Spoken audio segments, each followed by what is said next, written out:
I'm Vin. I'm Sori. And this is Beyond the Pines. Beyond the Pines. And Thrice. I was just going to say Rise Against. This is for Benjamin. Benjamin. For timely topical political commentary, you can hit us up in Middle America with Vin and Sori. You didn't see the most recent Middle America video, but I think you're going to want to watch it. It's only 3 minutes. It's only 3 minutes long. So. 3 minutes? Yeah. So there's that. Impossible. So there's that. What could you possibly have said in 3 minutes? I said a lot in 3 minutes. Wow. Okay. I was also there's also some dancing in that video. I mean, dancing? It's one of my best.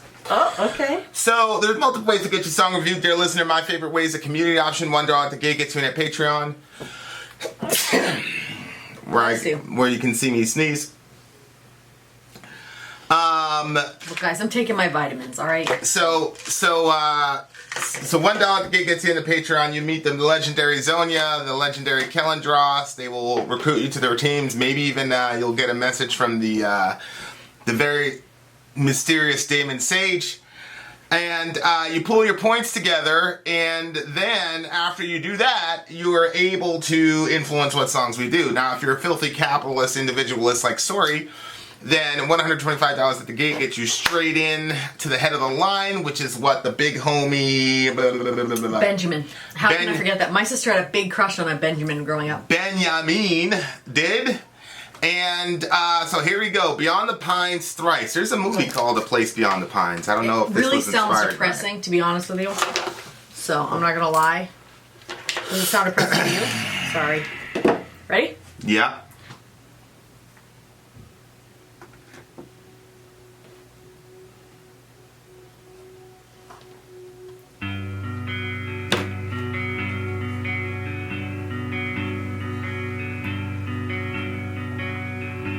Somewhere down the way, there's a hidden place that all of us could find.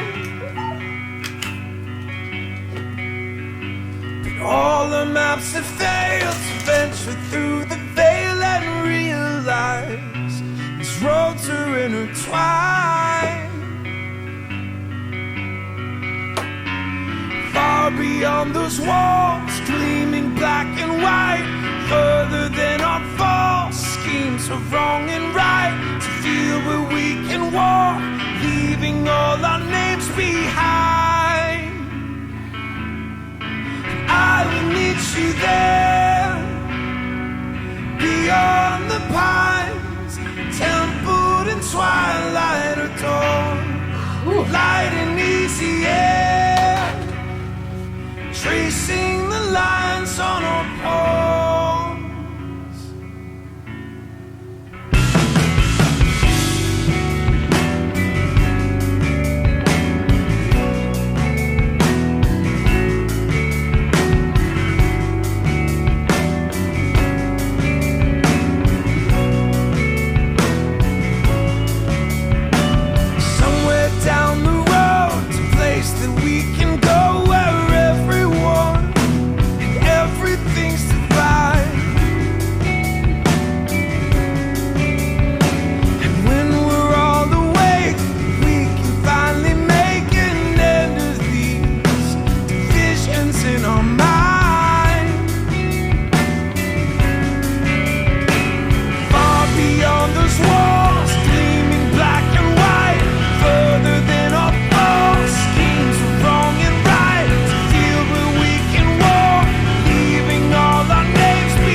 complete.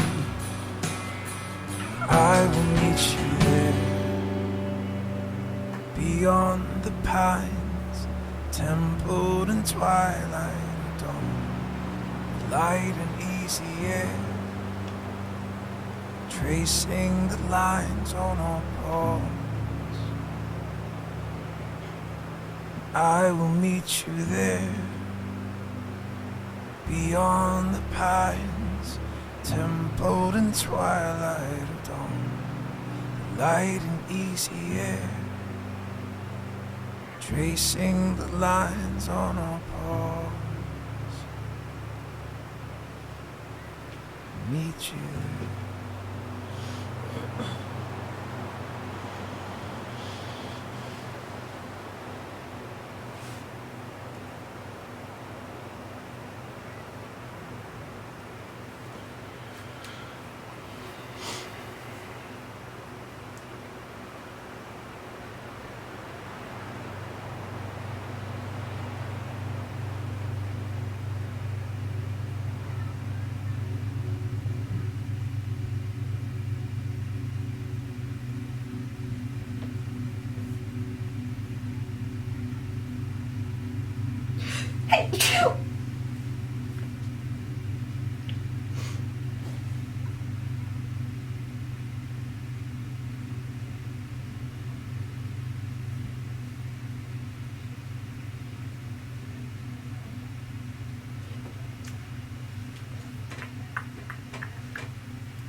That's done. Man. Definitely a fan of that one. I love the way this guy Wow. writes. This is the guy, Yes. Caruso, I think his name What is. was your favorite line? Templed in the Twilight of Dawn. Me too.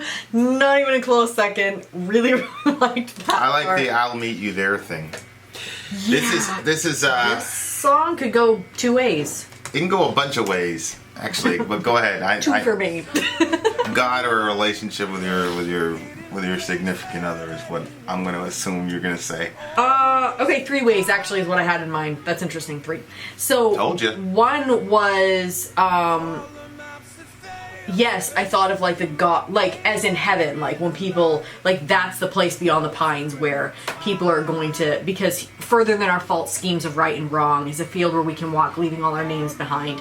To me it seemed like a place that, you know, you would think that in heaven it would be like that, like you're leaving that, like the ways that we separate and identify ourselves behind, although it's not like that. Like there's groups, you're going to be able to tell that there's tribes and different people groups and stuff like that. We don't all look like the same in heaven, but so I could see where there would be, you know, because it also said somewhere down the road in a place that where we can go, everyone and everything is divine. And when we're all awake, we can finally make an end of these divisions in our mind. So it did sound like someplace supernatural, someplace like heavenly. But then, yeah, you could also take the angle of a relationship, which was a really sweet angle. But then, to me, there was also parts of it where it sounded like, you know, you could think about the heaven angle as far as like, okay, where we're all going to be able to, you know, break down those walls of division between us. But then there was also like a sad element to that where it was like there's going to come a time where we're going to be able to, that we're not there yet, it's beyond the pines. And then when he says at the end, I will meet you there, don't go to sleep, our souls and feet beneath both bare with grass beneath, like it kind of sounded like, well, wait a minute, is like one of them dying? And so is that what he means by don't go to sleep? Like he kind of wants them to kind of like stay there, but then it kind of switched back for me. But I was like, I don't think it's about someone dying. I think maybe it's about, so yeah. And I also obviously thought a lot about, you know, because you know when you're scrolling through Facebook and you're seeing like, there are some things to me that are so black and white, right and wrong, that I cannot believe that there's any discussion whatsoever on it.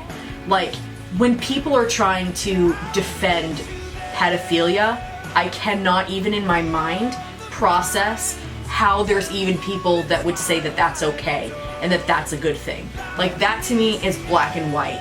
Obviously, a lot of the stuff that's going on with the, racial injustices and stuff, I cannot believe that these are a discussion, or that people would make a joke about the deaths of other people. I can't even, wow, to me, that's like unbelievable.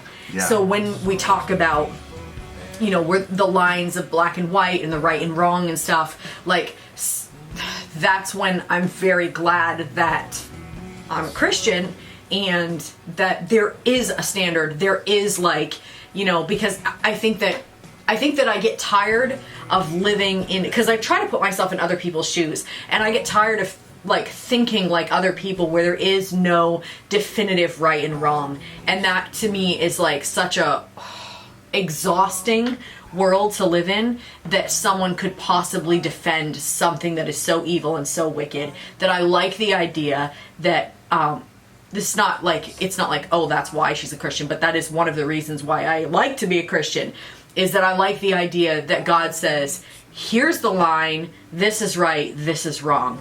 And a lot of times people think certain things are right and people think certain things are wrong, and I think that they're dead wrong, especially religious people. And we kind of talked about that in our previous review. Wait a minute, what was the name of that one? So It was the Rise Against Make It Stop. Yeah, that one. So, you would think that we have a certain perspective on right and wrong on that particular topic. You know what I mean? But I don't believe that the majority of evangelicals or people that claim to be followers of Christ are actually following his right on that topic. But anyway, but as a relationship song, I think it's a really cute one. Yeah, this song is probably about him and his dad, I think. And that is not something that I thought even a second about. Where are you getting that it's a father and a son? Because remember that movie, A Place Beyond the Pines? That's an actual movie, the one with Ryan Gosling in it. The Place Beyond the Pines. You don't remember this one? He was a stunt car driver. Yeah. And all that, and he was the lawyer, whatever. Yeah. And one of the themes of the movie was fathers and sons and how they relate. So this is very interesting. It was a very ambitious movie, but thematically it was about fathers and sons and inherited sins and recapitulating all that stuff. So it looks like he garnered inspiration from that. So that these roads are intertwined. Somewhere down the way there's a hidden place that all of us could find, but all our maps have failed. So venture through the veil and realize that these roads are intertwined. Far behind those walls, gleaming black and white, further than our false schemes of wrong and right, is a field where we can walk, leaving our names behind. So it looks like I'll meet you there beyond the pine, temple in the twilight or dawn, the light and easy air tracing out the lines in our palm. So it just looks to me like he's talking about maybe his dad, maybe he and his dad can never see eye to eye on stuff or whatever, and he's and it's funny because I don't interpret this about the afterlife at all. Oh my gosh, really? Yeah, I'm not a very big afterlife person. Like I'm very this world oriented. But I didn't interpret this as the afterlife. I interpreted it as like getting to a state of. Well, it's interesting because right before this, I was talking to my Bible Boogie crew. So most of this was about. The picture in my head was all of us just hanging out in some. Field somewhere. Mm-hmm. But I think it's about reaching a certain state of because I'm not sure, he's not saying right and wrong don't exist, or he's not making a statement about postmodernism per se in this line, further than our false schemes of right and wrong, which is a very complex line, because he's saying that there are false schemes that we put within the rubric of right and wrong.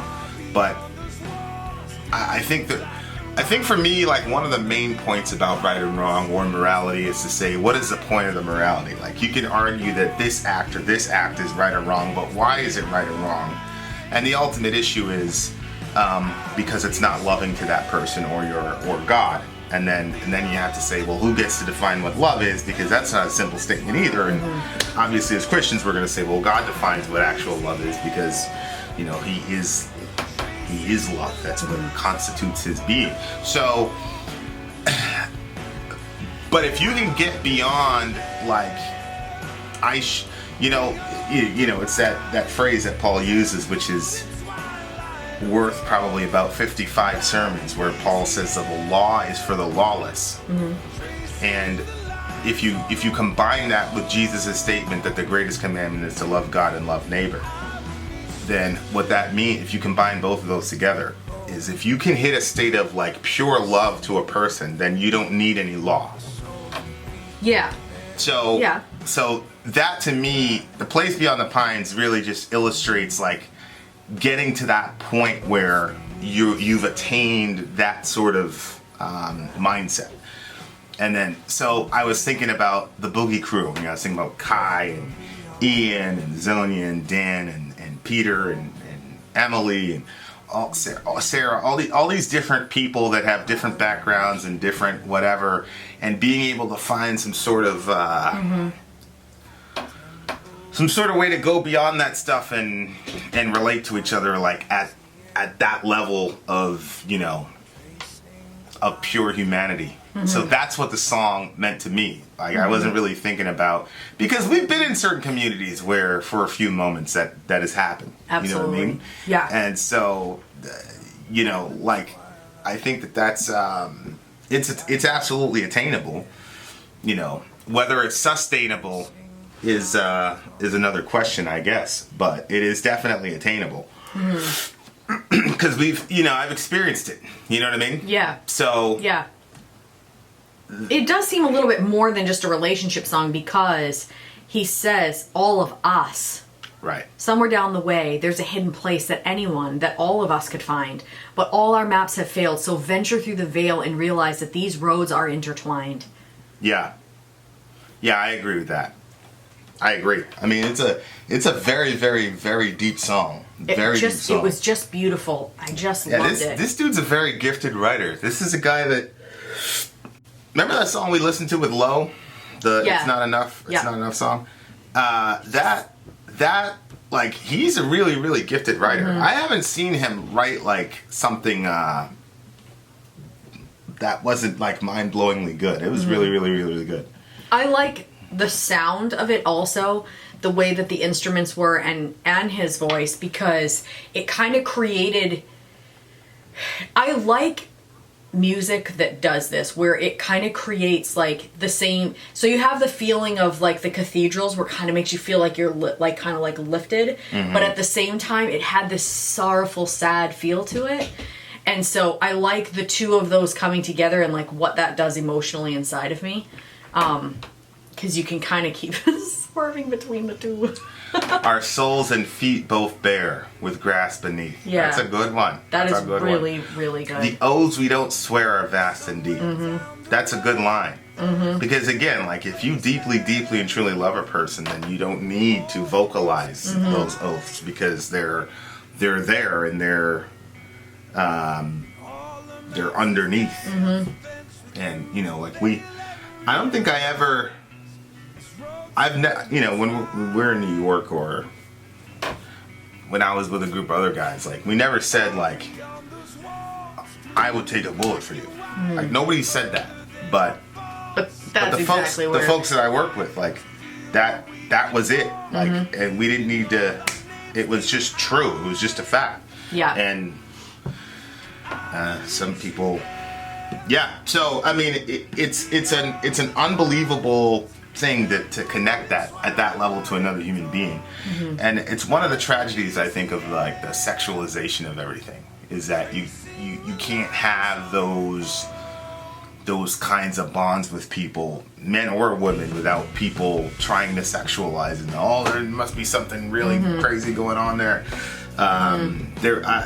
It's one of my this guy won the Medal of Honor. He's in Afghanistan, and one of his buddies got hit, and they were medevacing him out, and this guy was a badass. I mean, he was doing really well, and so he took a minute off the field, and he ran to his buddy, and he kissed him on the head, and then he sent him off, and he went back to fighting. I mean, the guy won the Medal of Honor. Obviously, he's a badass, and his friend died.